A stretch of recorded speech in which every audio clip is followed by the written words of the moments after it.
అందరికీ నమస్తే అండి. అందరూ బాగున్నారని అనుకుంటున్నాను. సో ఈ వీడియోలో మీకు చాలా ముఖ్యమైన విషయాలు అనేవి చెప్పడానికి తీసుకొస్తున్నాను ఈ వీడియోని. సో దయచేసి ఈ వీడియోని పూర్తిగా చూడడానికి ప్రయత్నం చేయండి. గ్రహ దోషము, మీరు చాలామంది వినే ఉంటారు గ్రహ దోషాలు అని చెప్పేసి. సో ప్రతి గ్రహానికి కూడా దోషం అనేది ఉంటుంది. అంటే గ్రహానికి దోషం ఉండడం కాదు, అంటే గ్రహము మనకి ఆ ఇబ్బందిని కలిగించడాన్నే ఈ గ్రహ దోషము అంటారన్నమాట. అసలు ఈ గ్రహ దోషం అనేది ఎలా వస్తుంది మనకి? దోషము అంటే ఏంటి? ఒక ప్రాబ్లం. అసలు ఒక ప్రాబ్లం అనేది మనిషికి ఎలా వస్తుంది? ఒక ప్రాబ్లం అనేది మనం సఫర్ అవుతున్నాము, ఇబ్బంది పడుతున్నాము అంటే దానికి ముఖ్యమైన కారణము కర్మ. సో కర్మ అనేది అసలు ఎలా ఫామ్ అవుతుంది? కర్మ అంటే ఏంటి? జనరల్గా మనం చేసే పని, మనం చేసిన పని ఏదైనా సరే కర్మ అంటే పని అన్నమాట. అంటే మనకి థాట్ ప్రాసెస్లో, అంటే మనకు ఆలోచన విధానం, మనం ఏం ఆలోచిస్తున్నామో, ఆ ఏం ఆలోచించిన తర్వాత ఏం చేస్తున్నామో ఇదంతా కూడా కర్మ మీద ఆధారపడి ఉంటుంది. మీ అందరికీ తెలుసు కదా, బుద్ధి కర్మానుసారిణి అంటారు. అంటే మన బుద్ధి అనేది కర్మని అనుసరించి ఉంటుంది. ఎందుకు మన బుద్ధి కర్మను అనుసరించి ఉంటుంది అంటే, మనం ఏదైనా పని చెయ్యాలి అంటే మనకి ముందు ఆలోచన రావాలి, బుద్ధి పుట్టాలి. అలా బుద్ధి పుట్టాలి అంటే మనకి ఆ థాట్స్ అనేవి ఎవరిస్తూ ఉంటారు? ఈ గ్రహాలు అనేవి ఇస్తూ ఉంటారు. అంటే కర్మని అందజేయడానికి ముఖ్యమైన పాత్ర పోషించే వాళ్ళు ఈ గ్రహాలు. అవే ఏజెంట్స్ అన్నమాట, ప్లానిటరీ ఏజెంట్స్. మీరు ఎప్పుడైనా గమనించారా? మన యొక్క హ్యూమన్ లైఫ్, అంటే మన యొక్క మానవ జీవితం అనేది చాలా పెద్ద మిస్టరీ అండి. అంటే చూడండి, కొంతమంది చాలా ఇబ్బందులు పడుతూ ఉంటారు. పెళ్ళి కాదు, లేకపోతే వాళ్ళకి కెరియర్ సరిగ్గా ఉండదు, కొంతమందికి ఉద్యోగమే ఉండదు, డబ్బులు సరిగ్గా ఉండవు, ఎప్పుడు ఏదో ఒక రకమైన అనారోగ్య సమస్యతో బాధపడుతూ ఉంటారు. ఇది వాళ్ళకున్న ప్రాబ్లమ్స్. మరి కొంతమందిని చూడండి, వాళ్ళకి ఎప్పుడు కూడా ఆరోగ్యం చాలా బాగుంటుంది, అంత ఈజీగా ఏది వాళ్ళకి ఎఫెక్ట్ అవ్వదు, వాళ్ళ రిలేషన్షిప్స్ చాలా బాగుంటాయి, వాళ్ళ వైవాహిక జీవితం చాలా బాగుంటుంది, వాళ్ళ ఫైనాన్షియల్ స్టేటస్ కూడా చాలా బాగుంటూ ఉంటుంది, మంచి నేమ్ అండ్ ఫేమ్ ఖచ్చితంగా ఉంటాయి. ఇప్పుడు మనం చూస్తే మన మనుషుల్లోనే కొంతమంది చాలా ఇబ్బందులు పడుతూ ఉన్నారు, కొంతమందికి ఖచ్చితంగా భోగాలు అనేవి 100% ఉన్నాయి. అయితే వీళ్ళిద్దరిని కలిపేది ఏంటి? కేవలం బాధ. ఆ బాధ అనేది, ఆ సఫరింగ్ అనేది ప్రతి ఒక్కళ్ళకి కూడా ఉంటుంది. ఆ ప్రతి ఒక్కళ్ళకి సఫరింగ్ ఇచ్చేది ఎవరు? ఈ గ్రహాలు. గ్రహాలు అనేవారు ప్లానటరీ ఏజెంట్స్. అయితే ఇప్పుడు దోషం అని చెప్పాను కదా, ప్రతి గ్రహానికి దోషం ఉంటుంది. కానీ ముఖ్యంగా నేను శని దోషం ఎవరికైతే ఉంటుందో వాళ్ళ గురించి మాత్రమే నేను ఇప్పుడు చెప్తున్నాను. సో శని దోషం గురించి మీరు తెలుసుకోవాలి అంటే ఖచ్చితంగా ఈ వీడియోని కంటిన్యూ చేయండి. గ్రహాలే కదా ఈ యొక్క కర్మను మనకు అందజేస్తాయి అని చెప్తున్నాను. అవే కదా ప్లానటరీ ఏజెంట్స్. సో గ్రహాల నుంచే మనకు అన్నీ లభిస్తున్నాయా? అసలు ముఖ్యంగా మన కార్మిక్ ఫైల్స్, అంటే ఇప్పుడు చూడండి, మన ఇన్ఫర్మేషన్ అంతా కూడా ఒక ఫైల్లో స్టోర్ చేస్తూ ఉంటాం కదా, అలా కర్మకి సంబంధించిన ఫైల్స్ ఏంటి అంటే 27 నక్షత్రాలు. ఇప్పుడు గ్రహం తన సొంతంగా తను ఇన్ఫ్లుయెన్స్ మనల్ని చేయదు. ఇప్పుడు ఫర్ ఎగ్జాంపుల్ ఇక్కడ అశ్విని నక్షత్రం ఉందనుకోండి, ఇప్పుడు ఈ గ్రహం ఇలా అశ్విని నక్షత్రం దగ్గరికి వచ్చింది అంటే ఆ ఇన్ఫ్లుయెన్స్, ఈ గ్రహం, ఆ నక్షత్రం యొక్క ఇన్ఫ్లుయెన్స్ అనేది గ్రహం మీద పడి ఈ గ్రహము మనల్ని ఇన్ఫ్లుయెన్స్ చేస్తూ ఉంటుందన్నమాట. గ్రహాలు మనల్ని ఇన్ఫ్లుయెన్స్ చేయడం అనే దాని గురించి ఒక వీడియో చేశాను, ఖచ్చితంగా ఆ వీడియో లింక్ డిస్క్రిప్షన్లో ఇస్తాను, అది 100% చూడడానికి ప్రయత్నం చేయండి. సో మన యొక్క దోషాలన్నీ కూడా ఈ నక్షత్రాలు అనేవి స్టోర్ చేస్తూ ఉంటాయి. పలానా నక్షత్రం ఉన్న వాళ్ళకి పలానా దోషాలు ఉంటాయని చెప్పేసి ఖచ్చితంగా చెప్పచ్చు. ఇది ఏ రకమైన ఆస్ట్రాలజీ పరంగా మీరు చెప్తున్నారు అండి మీకు ఒక డౌట్ రావచ్చు. సో డిఎన్ఏ ఆస్ట్రాలజీ, మీరు ఇది వినే ఉంటారు. అసలు డిఎన్ఏ ఆస్ట్రాలజీ అంటే ఏంటో కూడా నేను మీకు ఖచ్చితంగా చెప్తాను. సో ఇప్పుడు ఈ 27 నక్షత్రాల ద్వారానే మనకి కర్మ అనేది అందుతుంది. సో ఈ 27 నక్షత్రాల్లోనే ఆ దోషాలు అనేవి మనకి ఖచ్చితంగా లభిస్తూ ఉంటాయి. మనం ఆ దోషాలని మనం ఈ గ్రహాల ద్వారా, నక్షత్రాల ద్వారా అనుభవిస్తూ ఉంటాం. పలానా నక్షత్రం వాళ్ళకి పలానా గ్రహ దోషం ఉంటుంది అని చెప్పి ఖచ్చితంగా చెప్పచ్చు. మరి ఏ నక్షత్రాలు తీసుకోవాలండి? ఏ నక్షత్రాల ముఖ్యము అంటే మన యొక్క జన్మ నక్షత్రం, అంటే చంద్రుడు ఏ నక్షత్రంలో అయితే ఉన్నారో ఆ నక్షత్రంలో ఖచ్చితంగా దానికి సంబంధించిన బ్యాడ్ కర్మ అనేది 100% ఉంటుంది. అలాగే మన లగ్నం యొక్క నక్షత్రం కూడా చాలా చాలా ముఖ్యము. దానికి సంబంధించిన వీడియో నేను ముందు వీడియోస్లో చేసి చూపిస్తూ ఉంటానండి. అయితే లగ్నానికి సంబంధించిన అధిపతి ఉంటారు కదా, ఆయన ఏ నక్షత్రంలో ఉన్నారు. ఈ మూడు కూడా చాలా ముఖ్యమైన పాత్ర పోషిస్తూ ఉంటాయి. ఒకటి జన్మ నక్షత్రం, ఒకటి లగ్న నక్షత్రము, ఒకటి లగ్న అధిపతి నక్షత్రము. సో ఈ మూడు నక్షత్రాలు కూడా పలానా నక్షత్రాలు అయితే పలానా గ్రహ దోషాలు ఉంటాయని చెప్పచ్చు. ఇప్పుడు మనం శని దోషం గురించి మాట్లాడుకుంటున్నాం కాబట్టి ఇప్పుడు 3 నక్షత్రాలు ఉంటాయి. ఆ 3 నక్షత్రాల వాళ్ళకి కూడా ఈ శని దోషం అనేది బై డిఫాల్ట్ ఉంటుందన్నమాట. ఆ 3 నక్షత్రాలు ఏంటి? 1 పునర్వసు నక్షత్రము, 2 స్వాతి నక్షత్రము, 3 ధనిష్ట నక్షత్రము. ఈ 3 నక్షత్రాల వాళ్ళకి శని దోషం ఉంటుంది. అయితే ఈ పునర్వసు నక్షత్రం అనేది లగ్న నక్షత్రమైనా అవ్వచ్చు, చంద్ర నక్షత్రమైనా అవ్వచ్చు, లేకపోతే లగ్నాధిపతి ఉన్న నక్షత్రమైనా అవ్వచ్చు. ఇంకా అర్థం కావాలి అంటే ఉదాహరణకి ఇప్పుడు ఒక ఎక్స్ అనే పర్సన్ తీసుకుందాం. అతనికి లగ్నము సపోజ్ కర్కాటక లగ్నం అయింది. కర్కాటక లగ్నంలో పునర్వసు నక్షత్రం మీద లగ్నం పడింది అనుకుంటే అతనికి ఖచ్చితంగా శని దోషం అనేది ఉంటుంది. అలాగా ఇప్పుడు ఫర్ ఎగ్జాంపుల్ మృగశిర నక్షత్రం తీసుకుంటే వాళ్ళకి గురువుకి సంబంధించిన దోషం ఉంటుంది. ఆ మృగశిర నక్షత్రం అనేది ఎయిదర్ జన్మ నక్షత్రం కింద ఉన్నా, లగ్నాధిపతి నక్షత్రం కింద ఉన్నా, లేదా లగ్న నక్షత్రం కింద ఉన్నా కూడా ఆ మృగశిర నక్షత్రం వారికి గురు దోషం అనేది ఉంటుంది. దాని గురించి నేను వేరే వీడియోస్లో మీకు చెప్తాను. ఇప్పుడు శని దోషం గురించి మాట్లాడుకుంటున్నాం కాబట్టి ఈ పునర్వసు, అలాగే స్వాతి, ధనిష్ట ఈ నక్షత్రాలు ఎవరికైతే ఉన్నాయో వాళ్ళకి ఈ శని దోషం ఖచ్చితంగా ఉంటుంది. అసలు శని దోషం వల్ల ఎటువంటి ఇబ్బందులు ఉంటాయి అన్నది కూడా మనం ఖచ్చితంగా తెలుసుకోవాలి. ఎందుకంటే వాటి రెమెడీస్ కూడా చాలా ముఖ్యం. నేను డిఎన్ఏ ఆస్ట్రాలజీ అని చెప్పాను కదా, దానివల్ల ఉపయోగం ఏంటండి? ఏదో ఈవెంట్స్ ప్రెడిక్ట్ చేయడానికి అది ఉపయోగపడదు. అంటే మీకు ఇప్పుడు పెళ్ళి అవుతుంది, లేకపోతే మీకు ఇప్పుడు ఉద్యోగం వస్తుంది అని చెప్పడానికి కుదరదు. అసలు డిఎన్ఏ ఆస్ట్రాలజీ అంటే దానివల్ల మనకి ఏం తెలుస్తుంది? ఈ జీవితంలో నేను నా పర్పస్ ఏంటి, నా లైఫ్ పర్పస్ ఏంటి అన్నది డిఎన్ఏ ఆస్ట్రాలజీ బట్టి ఖచ్చితంగా తెలుస్తుంది.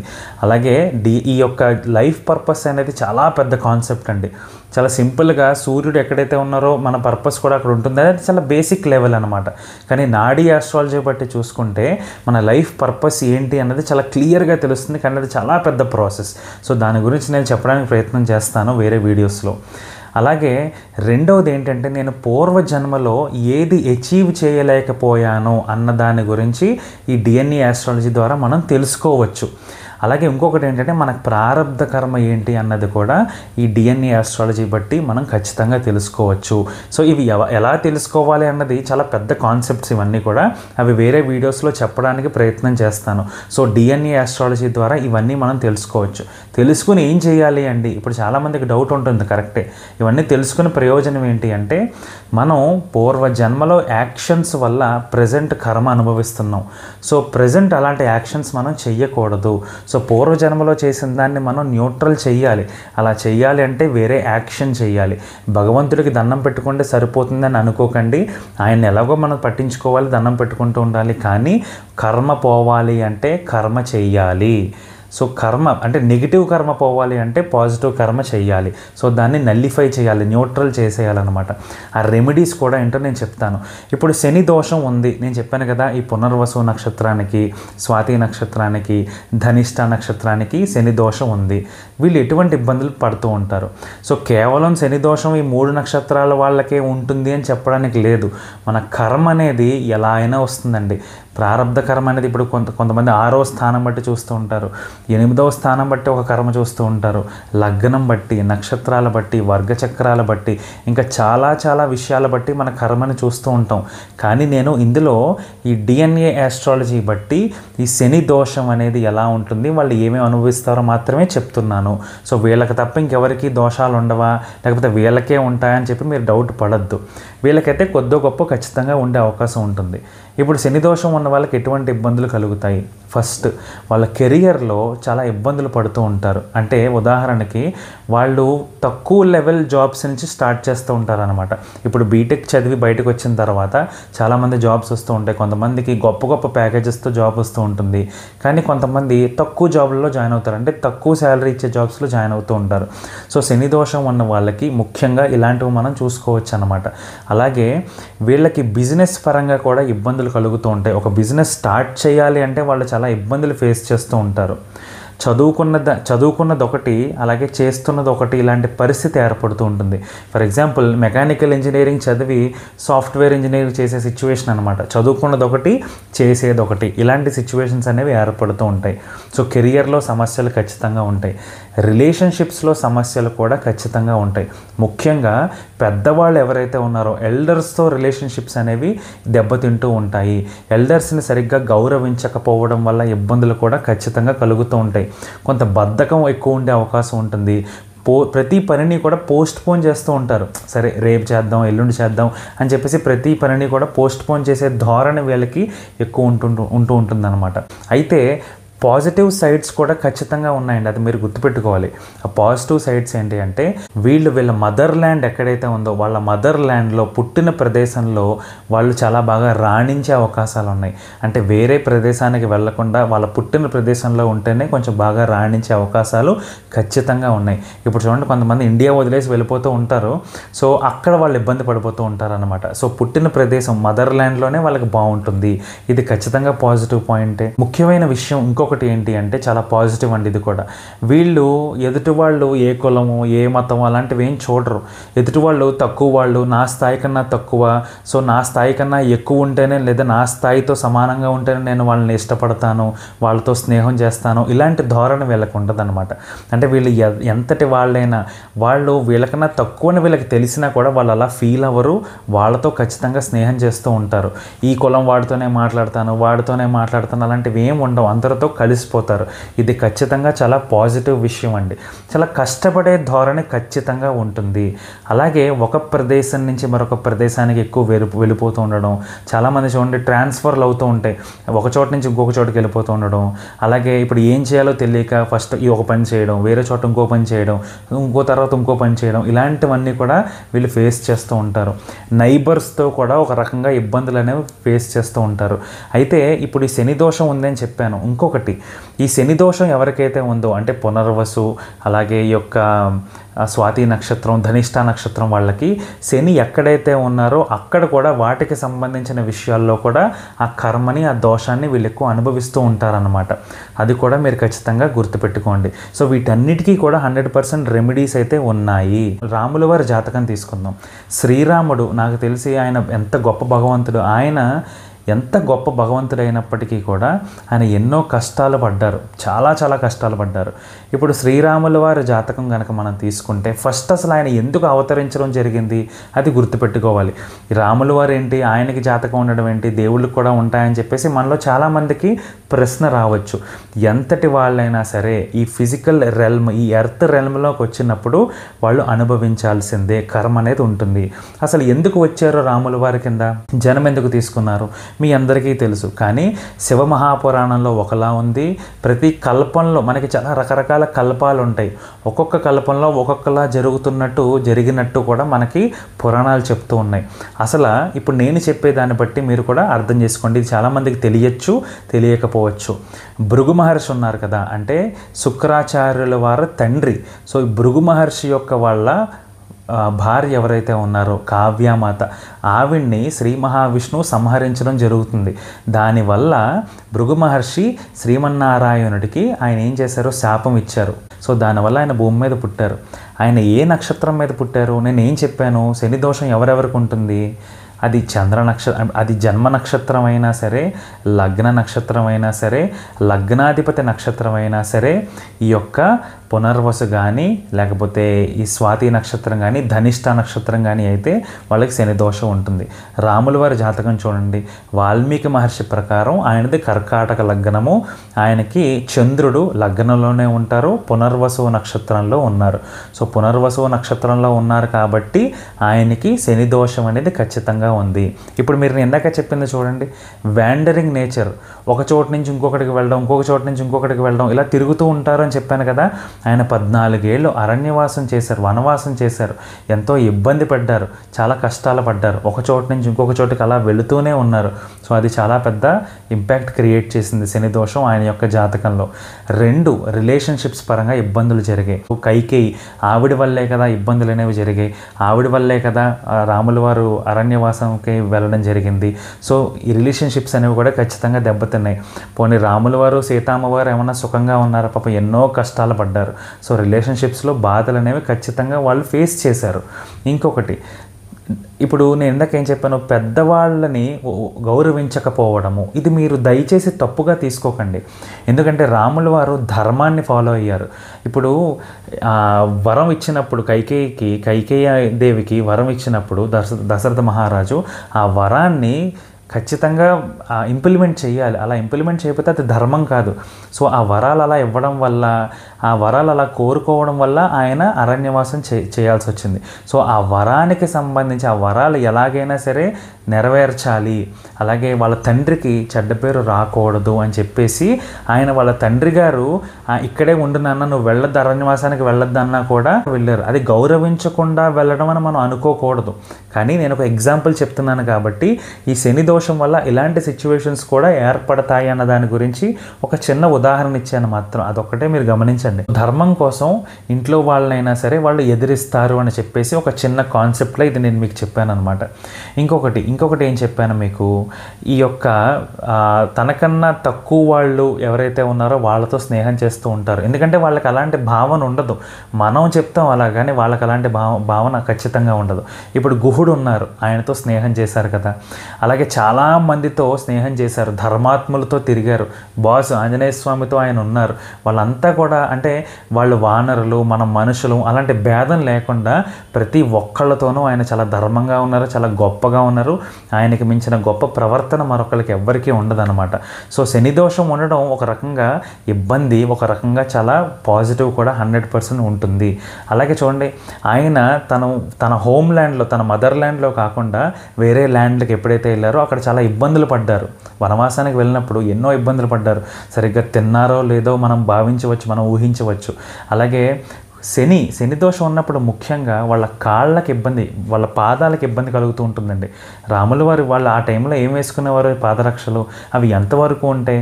ఆయన అరణ్యవాసం చేస్తున్నప్పుడు పాపం వాళ్ళ ముగ్గురికి కూడా కాళ్ళు ఎంత ఇబ్బంది పడి ఉండాల్సింది, ఎంత ఇబ్బంది పడి ఉంటారు. సో ఇలాంటివి కూడా ఖచ్చితంగా ఉంటాయి. ఇప్పుడు రాముల వారి విషయం గురించి కొంచెం పక్కన పెడితే, అసలు శని దోషం ఉన్న వాళ్ళకి కొన్ని ఇబ్బందికరమైన డిసీజెస్ కూడా వస్తూ ఉంటాయి. అది కొంచెం దీర్ఘకాలంగా ఉండే డిసీజెస్ కూడా ఖచ్చితంగా వస్తూ ఉంటాయి. అందరికీ వస్తాయని దయచేసి మీరు అనుకుని భయపడక్కర్లేదు. ఇది అందరికీ రాదు. ఇప్పుడు షుగర్ ఉందనుకోండి, అది మనం చాలామందికి వస్తే జీవితాంతం ఉంటుంది కదా. సో అది ఇబ్బందికరమైన ఇదే. సో ఈ శని దోషం వల్ల అలాంటివి కూడా ఖచ్చితంగా వస్తూ ఉంటాయి. పంటి సమస్యలు కూడా ఖచ్చితంగా వస్తూ ఉంటాయి. ఇప్పుడు చూడండి, రూట్ కెనాల్స్ చేయించుకుంటారు, ఇలాంటివి కూడా ఖచ్చితంగా వాళ్ళు పంటి ద్వారా ఇబ్బందులు అనేవి ఫీల్ అవుతూ ఉంటారు. అసలు ఈ శని దోషం అనేది ఎందుకు వస్తుంది? పూర్వజన్మలలో ఎవరినైనా చంపినా, పూర్వజన్మలలో మనతో పాటు పనిచేసే కొలీగ్ని తక్కువ అంచనా వేసిన, అంటే తక్కువగా చూసిన, వాళ్ళని ఇబ్బంది పెట్టిన, సర్వెంట్స్ని బాధ పెట్టిన, కొట్టిన. ఇప్పుడు చూడండి, చాలామంది ఇంట్లో పని మనుషులు ఉంటారు, పాపం వాళ్ళని గౌరవించరు. ఏదో పని చేయి, వెళ్ళిపో, ఇలా చూస్తూ ఉంటారు. కనీసం ఇంట్లో కూడా రానివ్వని పరిస్థితుల్ని ఖచ్చితంగా మనం చూస్తూ ఉంటాం. అలా ఎప్పుడు ఉండకూడదండి. శని దోషాలు ఉన్నవాళ్ళు ఖచ్చితంగా పని మనుషులతో బాగుండాలి. వాళ్ళు మనలాంటి వాళ్ళే. డిగ్నిటీ ఆఫ్ లేబర్ అనేది ప్రతి ఒక్కళ్ళకి ఉంటుంది. వాళ్ళు ఏదో ఆ పని చేస్తున్నారు కదా అని వాళ్ళని తక్కువ చేయడం కాదు. ఇంకొకటి నేను రెమెడీస్లో చెప్తాను ఈ విషయం. శని దోషం ఉన్న వాళ్ళకి లేదా శని వల్ల ఇబ్బంది పడుతున్న వాళ్ళకి ఎలాంటి రెమెడీస్ చేస్తే బాగుంటుందో అది నేను ఖచ్చితంగా మీకు చెప్తాను. సో ఇప్పుడు ఎవరినైనా చంపినా, లేకపోతే ఎవరినైనా ఇబ్బంది పెట్టినా, చిన్నపిల్లల్ని బాధ పెట్టినా, లేకపోతే అనాథలు ఉంటారు వాళ్ళని బాధ పెట్టినా, అలాగే ఇప్పుడు పాపం ఎంతో కష్టపడి పనిచేసే వాళ్ళని తొక్కడానికి చూసినా, ఈ శని దోషాలన్నీ కూడా తగులుకుంటూ ఉంటాయి. వచ్చే జన్మల్లో వీళ్ళకి అంటుకుంటాయి. దానివల్ల వాళ్ళు కూడా సఫర్ అవుతూ ఉంటారు. ఇప్పుడు వీటన్నిటికీ అసలు రెమెడీస్ ఏంటి? ఈ శని దోషం ఉన్న వాళ్ళకి రెమెడీస్ ఏంటి అంటే, ఫస్ట్ ఒకటే అండి, పని మనుషుల్ని గౌరవించాలి. పని మనిషి అంటే ఇంట్లో ఉన్న వాళ్ళనే కాదు, నాతో ఆఫీస్లో ఎవడైనా పని చేశాడు అనుకోండి, తను కూడా నాతో పాటు పని మనిషే, నేను పని మనిషినే. సో తోటి పని మనిషిని గౌరవించాలి. వాళ్ళని ఎప్పుడు తొక్కేద్దామని చూడకూడదు. కొంతమంది పని మనుషులను కొడతారు కూడా. దయచేసి అలా చేయొద్దు. ఒకటే అండి రెమెడీ, నిజంగా చెప్తున్నాను, ఎటువంటిది మనసులో పెట్టుకోకుండా మీరు ఎక్కడైతే భోజనం చేస్తారో, మీ డైనింగ్ హాల్లోనో, మీ ఇంటి లోపల ఎక్కడైతే భోజనం చేస్తారో, మీ పని వాళ్ళని కూడా మీతో పాటు కూర్చోబెట్టుకొని లేదా వాళ్ళతో కూర్చుని మీరు భోజనం చేయండి. అది చాలా చాలా చాలా మంచి విషయం అండి. సో ఈ శనికి సంబంధించి మీకు పాజిటివ్గా మీరు చేసుకుంటున్నట్టు ఖచ్చితంగా అండి, ఇది 100% ఇది మీరు బల్లగుద్ది నేను చెప్తాను. పని మనుషులతో బాగుండండి, వాళ్ళని గౌరవించండి. అలాగే ఆఫీసులో ఎవరైనా పాపం సరిగ్గా నేర్చుకోలేకపోతున్నారు అనుకోండి, వాళ్ళకి నేర్పించడానికి ప్రయత్నం చేయండి, వాళ్ళని పైకి తీసుకురావడానికి ప్రయత్నం చేయండి. అలాగే ఇప్పుడు ఫార్మర్స్ ఉంటారు, చాలామంది రైతులు ఉంటారు, ఎంతో కష్టపడతారు, సరైన డబ్బు ఉండదు, వాళ్ళకి హెల్ప్ చేయాలి. అలాగే వికలాంగులు ఉంటారు, వాళ్ళకి హెల్ప్ చేయాలి, డబ్బు హెల్ప్ చేస్తూ ఉండాలి. అలాగే రీహాబిలిటేషన్ సెంటర్స్ ఉంటాయి చూసారా, అంటే ఇప్పుడు మత్తుకు బానిసైన వాళ్ళు అలాంటి సెంటర్స్కి వెళ్ళి వాళ్ళు ఆ యొక్క హ్యాబిట్ని తగ్గించుకుందామని చూస్తూ ఉంటారు కదా, ఆ సెంటర్స్కి డొనేట్ చేయడం, ఎంతో కొంత డబ్బులు ఇవ్వడం, ఇలాంటివి. ఇది ఎక్కువ కొంచెం డబ్బున్న వాళ్ళు ఇలాంటివన్నీ చేయొచ్చు. లేకపోతే ఈ యొక్క వికలాంగులకి డబ్బు దానం చేయడం, ఆహారం తినిపించడం, ఆహారం పెట్టడం, ఇలాంటివన్నీ చేస్తే ఖచ్చితంగా ఈ శని దోషాల నుంచి ఇబ్బంది అనేది ఖచ్చితంగా తొలగుతుంది. DNA ఆస్ట్రాలజీ అని చెప్పాను కదా, సో దీని ముఖ్య ఉద్దేశం ఏంటి, మనకి ఎటువంటి దోషాలు అయితే ఉన్నాయో వాటి నుంచి మనం బయటపడేలా హెల్ప్ చేసేది ఒక రకంగా ఈ DNA ఆస్ట్రాలజీ అన్నమాట. సో ఈ రకంగా ప్రతి గ్రహానికి దోషం ఉంటుంది, ఈ పలానా నక్షత్రాలకి ఈ గ్రహ దోషం ఉంటుంది అని చెప్పేసి ఉంది. ఆ లిస్ట్ కూడా నేను మీకు ప్రొవైడ్ చేస్తాను. ఇప్పుడు శని దోషం గురించి చెప్పాను కాబట్టి మిగతా వీడియోస్లో గురు దోషము, కుజ దోషము, శుక్ర దోషము, బుధ దోషము, సూర్య దోషము, చంద్ర దోషం, ఇలా ప్రతి గ్రహానికి కూడా దోషం ఉంటుంది. దానివల్ల ఏ కారకత్వాలు ఇబ్బంది పడుతూ ఉంటారో అన్న దాని గురించి కూడా మనం చాలా డిస్కస్ చేయొచ్చు, రెమెడీస్ కూడా తెలుసుకోవచ్చు. ఈ వీడియో కొంచెం లెందీ అయ్యింది, మీ అందరికీ నచ్చిందనే అనుకుంటున్నాను. ఈ వీడియో కనుక మీకు నచ్చినట్టయితే లైక్ చేయండి, షేర్ చేయండి మీ ఫ్యామిలీ మెంబర్స్కి. అలాగే నా ఛానల్కి సబ్స్క్రైబ్ చేసుకోండి. Thank you so much. నమస్తే.